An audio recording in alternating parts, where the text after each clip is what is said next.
দর্শক, খালেদা জিয়ার মরদেহ রাখা আছে রাজধানীর এভার কেয়ার হাসপাতালে। সেখান থেকে সরাসরি যুক্ত হচ্ছেন আমাদের সহকর্মী ইউসুফ ভুঁইয়া। ইউসুফ, খালেদা জিয়াকে নিয়ে কি বলছে নেতাকর্মীরা, সেখানকার সার্বিক চিত্র আমাদেরকে জানাবেন।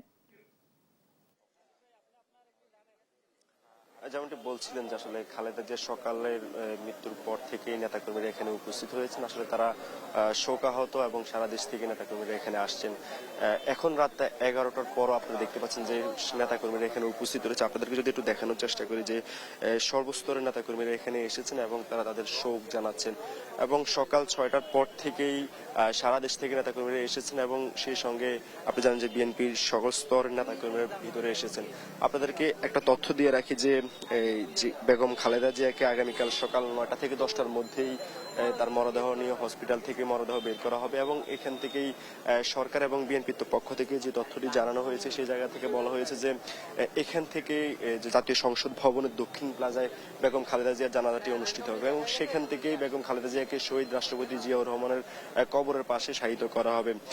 সেই জায়গা থেকে বিএনপির তরফ থেকে এখন পর্যন্ত বলা হয়েছে রাস্তার দুই পাশে, সড়কের দুই পাশে বিএনপি যে নেতাকর্মীরা রয়েছে তারা শ্রদ্ধা নিবেদন করতে পারবেন এবং সেই সঙ্গে সর্বসাধারণ বেগম খালেদা জিয়াকে শ্রদ্ধা জানাতে পারবেন।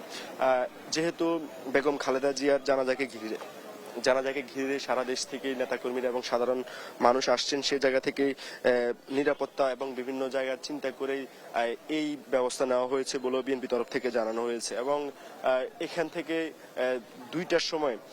দুইটার সময় দক্ষিণ সংসদ ভবনের দক্ষিণ প্লাজা তাকে নিয়ে যাওয়া হবে এবং সেখান থেকেই তার মরদেহ নিয়ে যাওয়া হবে শহীদ রাষ্ট্রপতি জিয়াউর রহমানের কবরের পাশে তাকে শায়িত করা হবে। তো এখন পর্যন্ত যে অবস্থা এভার কেয়ার হসপিটালের সামনে, আমরা কিছুক্ষণ আগেও জেনেছি যে আসলে বিএনপির শীর্ষস্থানীয় কয়েকজন নেতাকর্মী এখানে আসার সম্ভাবনা রয়েছে, সেই সঙ্গে তারেক রহমানের আসার সম্ভাবনাও রয়েছে, এমনটা আমরা জানতে পেরেছি এখন পর্যন্ত। তবে এখন পর্যন্ত আর অন্য কোনো তথ্য আমাদের কাছে জানানো হয়নি। শেষ তথ্য আপনাদেরকে এটুকুই বলতে পারি যে এভার কেয়ার হসপিটালের সামনে বিএনপি যেই নেতাকর্মীরা তাদের সে অবস্থান এখনো রয়েছে এবং তারা তাদের নেত্রীর প্রতি যে শোক, সেই শোকটা তারা জানাচ্ছেন এখানে এসে। তো এই ছিল এভার কেয়ার হসপিটাল সামনে থেকে সর্বশেষ পরিস্থিতি। ইউসুফ, আপনাকে ধন্যবাদ। দর্শক, খালেদা জিয়ার মরদেহ রাখা আছে রাজধানীর এভার কেয়ার হাসপাতালে। সেখান থেকে সরাসরি যুক্ত ছিলেন আমাদের সহকর্মী ইউসুফ ভুঁইয়া।